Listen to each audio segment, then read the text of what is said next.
What's going on, everybody? It's your boy KingSurf. You're tuning into the Creator's Journey. Peep it. I used to drop Postmates on my fixed gears. Please tip me. Now I'm driving out of state with chauffeurs. Exquisite. Hop up out that Uber, turning heads like, who is he? Oh, really? Camera click before my feet could even make a footprint on the concrete. I'm wondering why my stomach rumbling. Ain't hungry. I ate pussy, liquor, shrimp, and grits for breakfast, brunch, and some blunts, extra blunted. Origami'd OCBs to paper planes, X-rated what I got into on kitchen sink. Her elements and mine were truly fifth indeed, epiphany. What gets to me, we literally make more friction than fire. Won't be honest, but keep lying. Broken promise while she crying. Swear she love me, but done trying. She just love the way designer clothes could warm her when she's feeling cold, but they will never fill that hole inside her.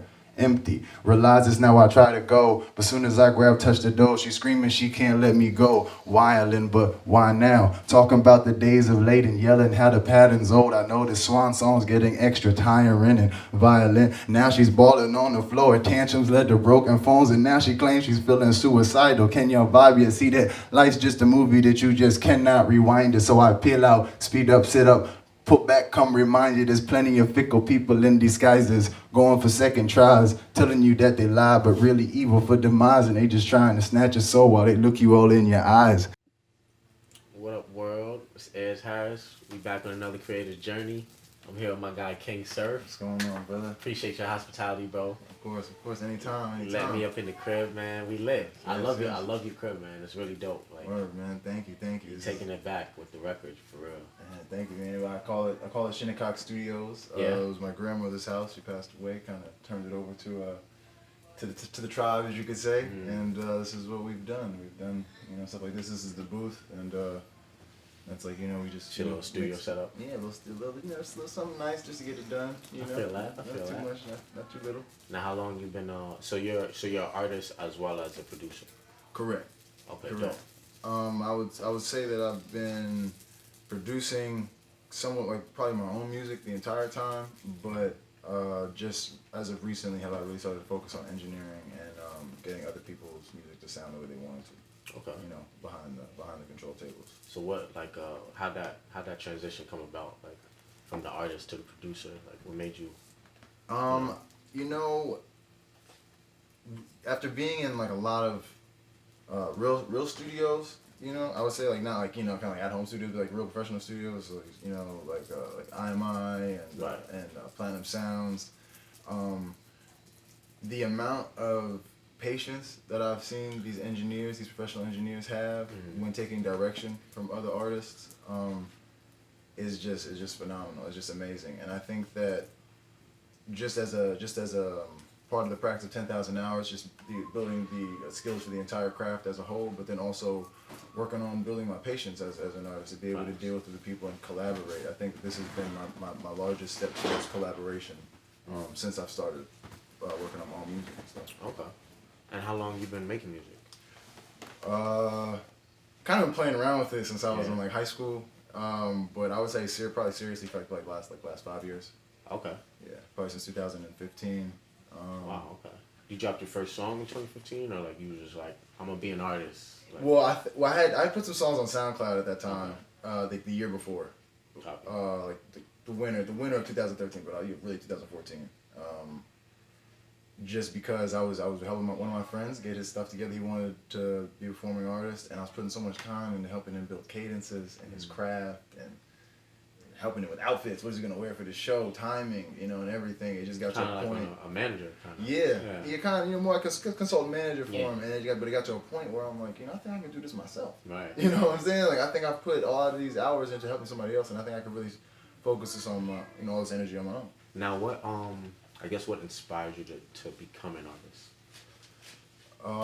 What and who? You know what I'm saying? Interesting. Well, it inspired me to be the artist that I am, but an artist in general is, I would say just my education, and probably the network and the circle in which I grew up in. Mm-hmm.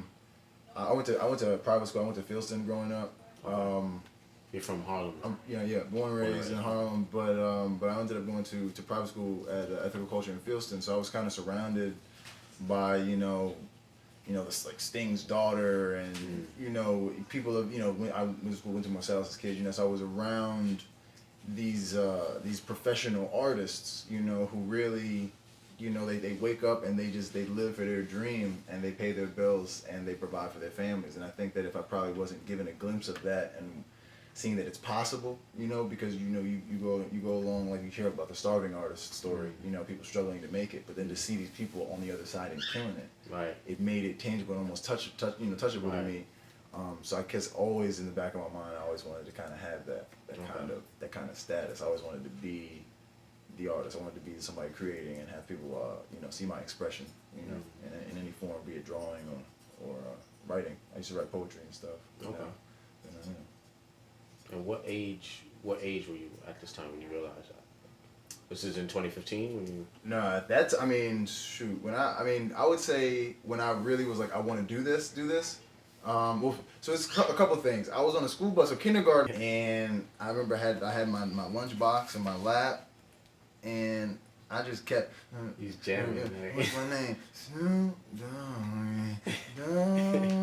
And when it went off, I just couldn't get that out of my head. But when I came home, my aunt is playing George Clinton and the Parliament Funk.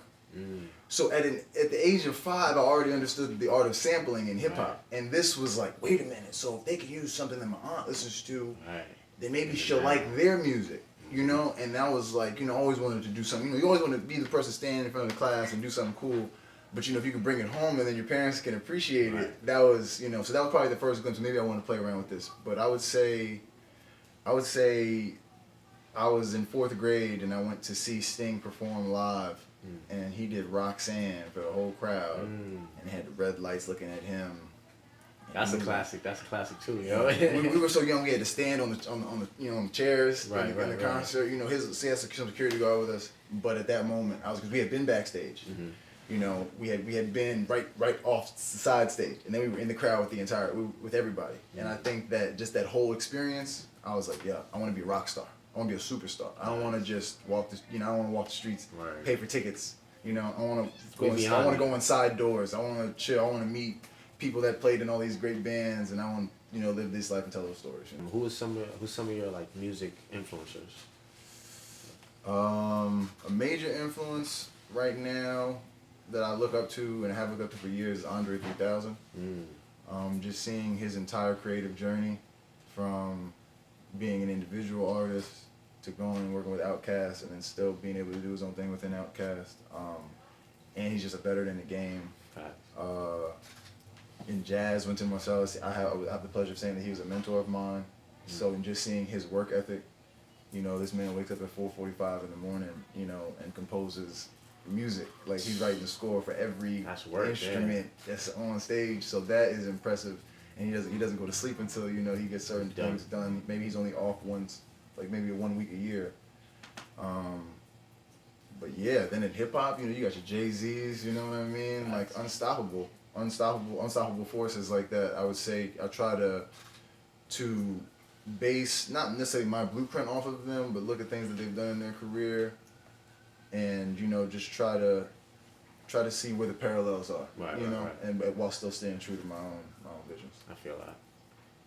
And what's one benefit is like with all these artists now, you can kind of the way we can see them growing, we can watch their trials and errors, you know what I'm saying, and see what works, what doesn't work, and then we know what not to do already and what works, you know what I'm saying? Right. So that's with social media and everything, the whole game is different, 100%.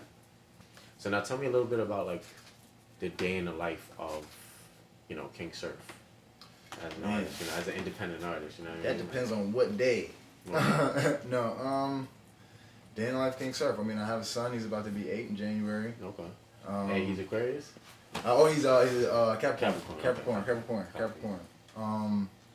So there's always that, and that's been, there's always that as a constant, making sure that these things are adding up to make sure that he will have the future that he is dreaming of currently, the future that I always dreamed to have for my family.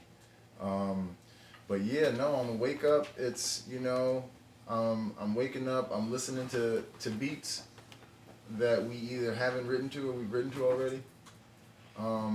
If I'm dissatisfied with beat packages, I'll sit and I'll try to make a beat. But I'm trying to just put out content and just record content every day. That's dope. You know, and I just, you know, a lot of people that I knew that were artists, I felt that they deserved a platform in which they could have complete free expression to be themselves as individuals. Maybe you have to fit these many followers. Maybe you have to have, you know, this many listens on Spotify. I'm not about that. You know, Right. if you have a good sound and you have a vision for yourself, I just want to help facilitate that. And that's what TRIBEWILD has become. You know, just a large community of people helping people. Right. You know? I support that. I know you got some new music coming out, right? Mm-hmm. Yeah. Yeah, this is the long waiting, the build up. I would call it. Okay. And when is it releasing? In December? January. So January, it's okay. a 3-part project. Going to be released over the course of January, February, and March. Copy. The last part will be released on my birthday on March 17th, St. Patrick's Day. Nice. And then I know you have show coming up. Mm-hmm.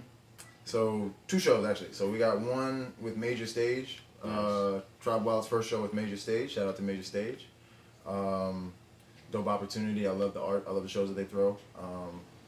And everything about it. But then I got a show with you. Right. We doing this show on the 13th. It's in Brooklyn, in Bushwick. So that's It's gonna be lit. It's gonna be lit. that's actually, it's dope. It's an opportunity what we got going on with that show. And I can't wait. I actually can't wait for that one. That's Same, the one. bro. I love everything. You know, when you come through, I know how you know you You know the vibe. You know the so, vibes. you know, You're gonna kill it. You're Yeah. gonna kill it. excited about that. Real excited about that. Now, what is like I guess if you could leave your fans and your supporters with like some life gems, like what's the last thing you would leave them with? I would say that you can't learn determination, that it's innate within you, but you can be swayed and redirected and be thrown off your course. So to like a lot of you know, up and coming artists, I've seen so many people not necessarily give up, but second guess themselves and not just continue to move forward. And I think that the most important thing in this industry, or being an artist in general, is to just stand as firm to your beliefs as you can while moving forward. Like a plane in turbulence. Facts. I think if you set your mind to getting to that destination, you know, and that's all you focus on, like there's gonna be turbulent winds. It's gonna get rough sometimes.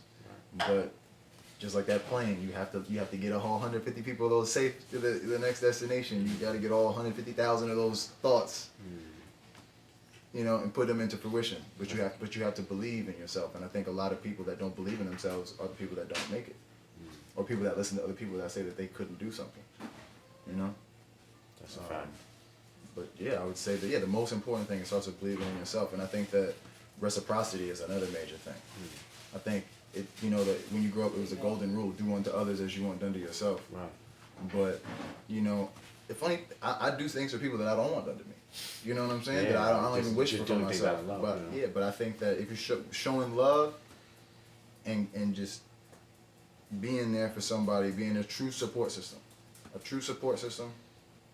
for anybody, even if it's a dude at the corner store that asks you for $3 every day, you know, getting to know him, just supporting somebody, going out of your way to invoke some of your emotion to somebody else. I think that the universe gives you that reciprocity back, and I think that that's what I'm starting to experience right now. As the universe is starting to bless me with more members to the tribe, with more business-minded people, you know what I mean, with more shows, with more opportunity to get exposure, you know, and more experience along the way. I like that, bro. I like that. So just let everybody know where they can find you, like Instagram. Any and all airs shows. No, just like Facts. That's facts. But you can follow me on Instagram at Sex Biscuits, SEXBISCUITZ. That's because food and sex sell. Everybody knows that. Sex Facts. Biscuits. It's SoundCloud /KingSurf. That's KINGSURFF. It's for the fear of flying. A lot of people have fear of flying, but sometimes you just gotta let yourself, know what it means to fall, and then you realize that all you have to do is spread your wings. So that's what KingSurf means. But yeah, you can find me on SoundCloud right now. In January, you'll be able to find me on all platforms. Just keep your eyes peeled, stay tuned. You know, Tribe Wild shows, Tribe Wild the movement, up and coming artists. You know, we got Troy Smoke, we got Will C, we got Emilio, we got Major from Oakland, we got Oriana McGee, OMG, she's from Crenshaw, it's Nipsey's camp. You got Jessica J, you got Unique Waters, you got Magnus Low. I mean, going crazy. You know what I'm saying? So it's, you know, it's just getting bigger. And Daoud Darian, of course, you know, he's there, and Neil Pogue and Cherokee. It's just, it's, you know, I imagine that, you know, Afro Punk will be competing with Tribe Wild festivals in the next 7 to 8 years. Say that, y'all better watch out. Hashtag wait on it. Yeah, and Fool's Gold. Well, definitely, I appreciate the hospitality, bro. Of course, man. Cheers, and pleasure, thank you man. again, man. Thank you. Appreciate it, man. You're loyal. Always.